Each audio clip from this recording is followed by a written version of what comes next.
Pronti? 1, 2, 3. Giravolta valida e Ubivoco SM e Vaumar prendono una valanga di metri di vantaggio. In terza posizione c'è Zenox B, mentre in quarta sbaglia Zagarambigi. Il favorito Boccadamo ha girato in maniera abbastanza positiva. Si trova praticamente in seconda pariglia, però una quarantina di metri dalla testa. Numero 7, nonostante Argentina la Lux, squalificato. partenza in 16, Ubivoco SM che sbaglia era nettamente avanti e ora lascia nettamente avanti Vaumar. In seconda posizione Zenox B, in terza Spirit Roby, in quarta Stecca Dimar, in quinta Vasterbo Sky High, Boccadamo che risale, arriva accanto a Spirit Roby e prosegue nell'azione. C'è stato un 32 per i primi 400 metri di corsa, con Vaumar che prosegue a ritmo tutto sommato tranquillo, Boccadamo che risale gradualmente, 48, un'altra frazione in 16 sulla curva di destra. Ora Vaumar inizia un po' ad accelerare, sembra voler correre al comando e non dar strada al netto favorito che si è presentato comunque abbastanza in fretta. Gli 800 in 1 e 3, frazione in 15. Chiaro segnale che Vaumar ci prova davanti. Boccadamo si adegua a destra portandosi in scia Stecca Dimar. Allo steccato c'è Zenox B, mentre la terza pariglia al largo è andata a farlo a Vasterbo Sky High che chiude la corda a Spirit Roby. Quarto di fuori in settima posizione complessiva invece è Victor Leo.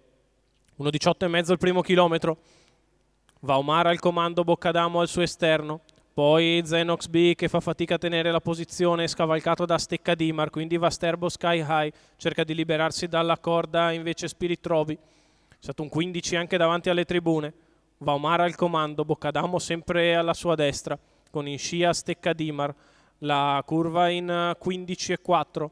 Vaumar e Boccadamo alle prese, con Boccadamo che attacca e passa nei confronti di Vaumar a 500 metri dalla conclusione.